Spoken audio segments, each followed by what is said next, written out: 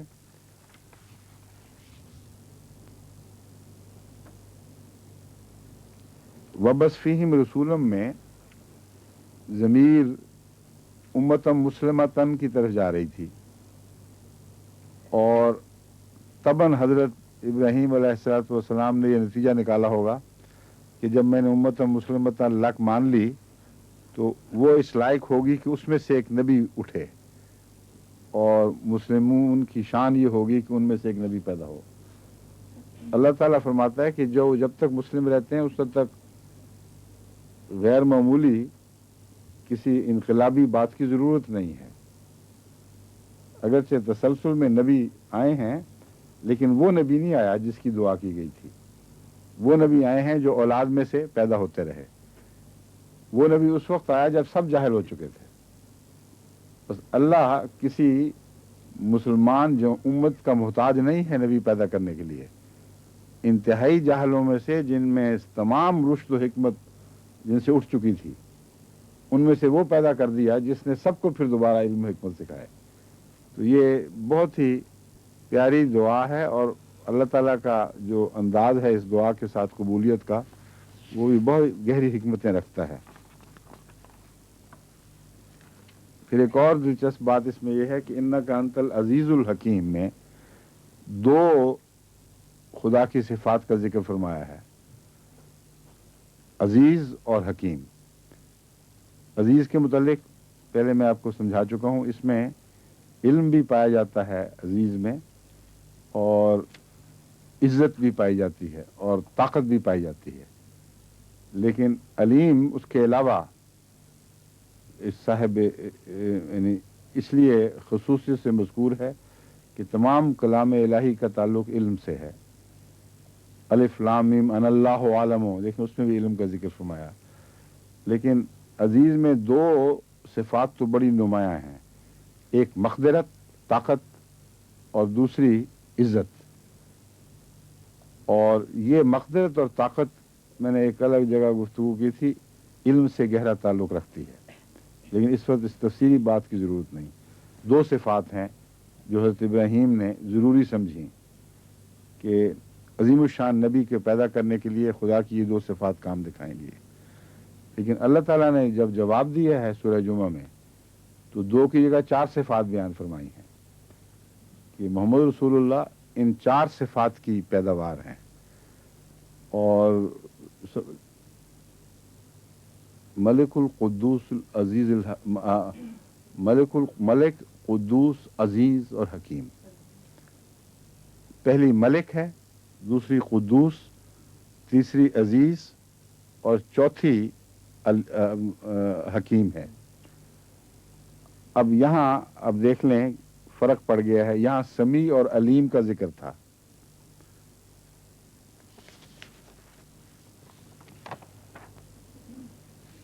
اور خدا تعالیٰ نے جواب دیا ہے اس میں صفات دو کی بجائے چار کی ہیں، اور ان میں سے ایک وہی دو بدل دی ہیں دونوں۔ یہ نہ سمیع آئی ہے، میں غلطی سے پہلے عزیز اور حکیم شاید کر کے اس کا ترجمہ کرتا رہا ہوں، وہ پہلے آیا ہے۔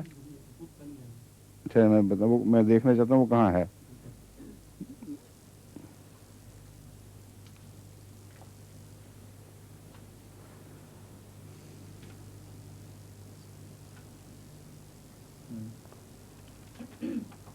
یہ دوسری جگہ میں پڑھ رہا تھا، میں ابھی آتا ہوں اس کی طرف، جو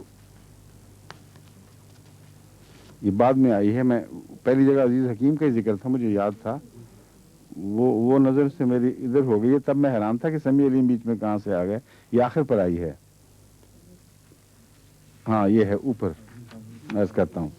حضرت ابراہیم نے عزیز و حکیم ہی کہا، فرمایا، عرض کیا تھا، تبھی میں حیران رہ گیا تھا۔ میری نظر جو پڑی ہے وہ دوسری دعا پر نیچے پڑی جس میں سمیع و علیم بھی الفاظ آتے ہیں۔ اس دعا میں حضرت ابراہیم کی جو دو صفات پیش کردہ ہیں خدا تعالیٰ کی، عزیز اور حکیم، وہ دونوں اللہ تعالیٰ نے بیان فرمائی ہیں حضرت رسول اللہ صلی اللہ علیہ وسلم کی بعثت کے ساتھ، اور دو مزید اضافہ کر دیں۔ کون کون سی؟ ملک اور قدوس۔ اب سوال یہ ہے کہ ان جو چار باتیں جو حضرت ابراہیم علیہ السلام نے مانگی تھی، ترتیب کو فی الحال چھوڑیں، ان کے حضرت ابراہیم کے نزدیک عزیز اور حکیم سے چاروں کا تعلق تھا۔ اللہ تعالیٰ نے ایک ایک کا تعلق ایک ایک الگ صفت سے قائم فرما دیا۔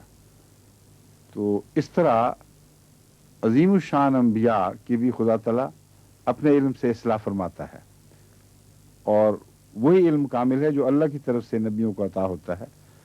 ان کی فراست خواہ کیسی ہی بلند کیوں نہ ہو، کیسی عظیم الشان کیوں نہ ہو، خدا تعالیٰ کی طرف سے تعلیم کے محتاج رہتے ہیں۔ اب یہاں چار صفات جو ہیں ان کا ایک ایک کا ان چاروں سے تعلق ہے جو ابراہیم علیہ السلام نے مانگی ہیں۔ اللہ تعالیٰ نے جو ترتیب بدلی ہے اس کے لحاظ سے فرمایا کہ ملک کا تعلق آیات کے نزول سے ہے، کیونکہ وہ مالک اور بادشاہ ہے اور اسی کا فرمان چلتا ہے۔ اگر وہ فرمان نہ دے گا تو ملک کو کوئی قانون عطا نہیں ہوگا۔ اور آیات کے نزول جو کتاب کے پر منتج ہوتا ہے، قانون پر، اس کے لیے نازل کرنے والے کی کوئی اتھارٹی ہونی چاہیے۔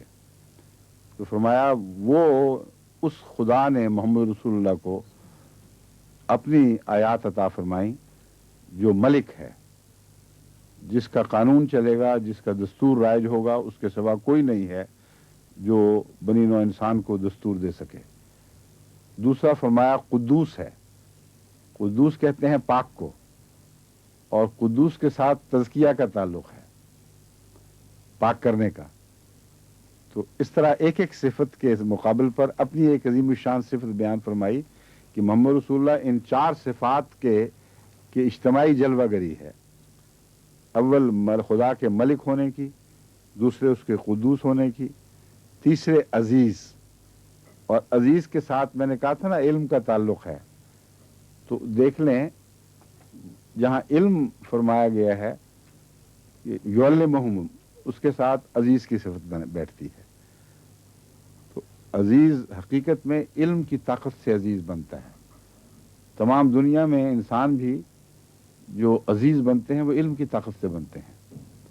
اور آج کل جو مغرب کا دورہ ہے دنیا میں، اور مغرب کی دنیاوی عظمت قائم ہے، ان کے علم کی وجہ سے ہے۔ علم نکال لیں تو ان کی کوئی حیثیت ہی باقی نہیں رہ جاتی۔ تو اللہ تعالیٰ نے عزیز کو علم کے ساتھ جوڑا ہے، کیونکہ وہ عزت اور مقدرت جو علم کے ذریعے حاصل ہوتی ہے وہی ہے اصل جو چھانے والی ہے اور قدرت والی چیز ہے۔ پھر فرمایا حکیم، اور حکیم کا حکمت سے تعلق ہے، وہ بالکل واضح ہے۔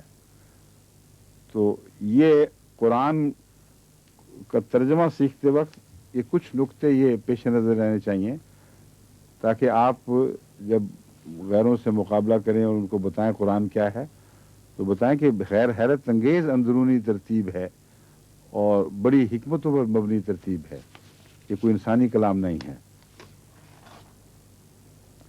وَمَن يَرْغَبُ عَن مِّلَّةِ ابراہیم، اور کون ہے جو ابراہیم کی ملت سے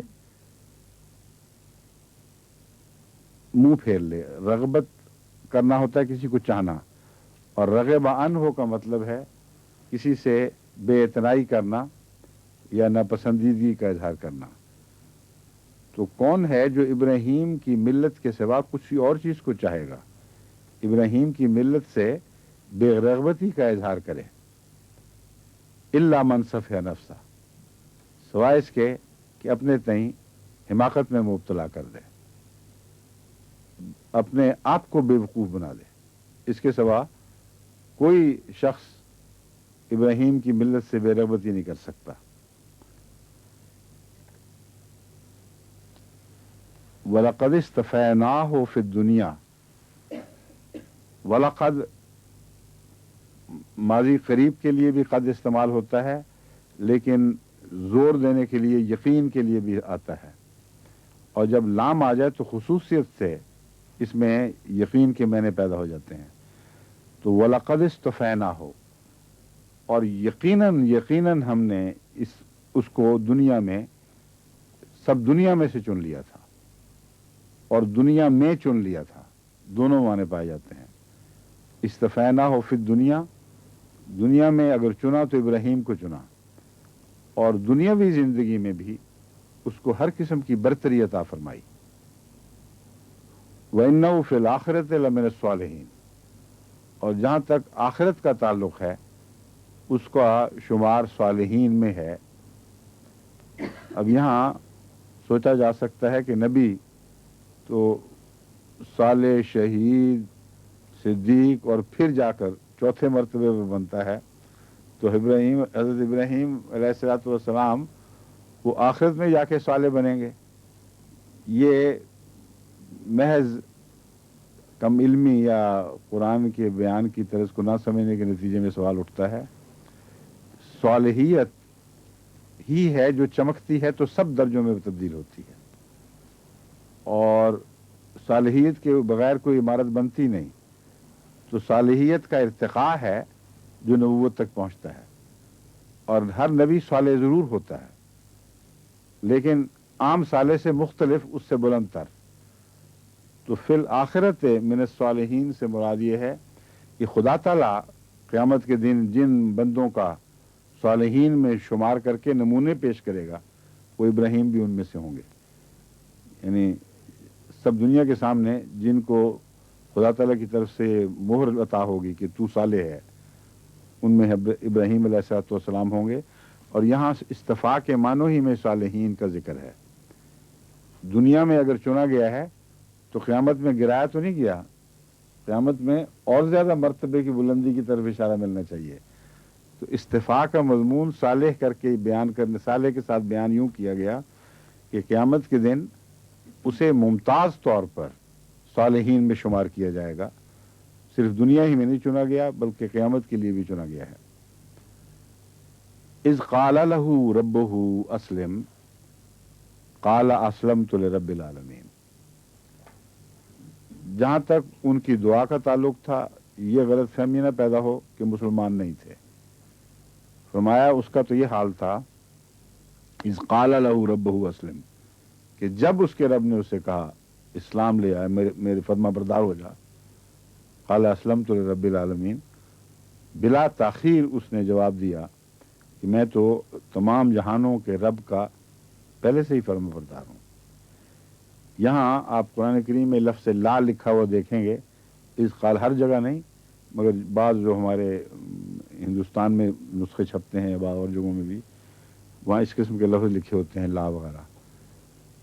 لا یہاں اس لیے لکھا گیا کہ یہاں سانس نہ لو، بلکہ بلا توقف جس طرح ابراہیم نے جواب دیا تھا اسی طرح اس آیت کو جاری رکھو، تاکہ تم پر یہ روشن ہو کہ ابراہیم نے کوئی توقف نہیں کیا تھا۔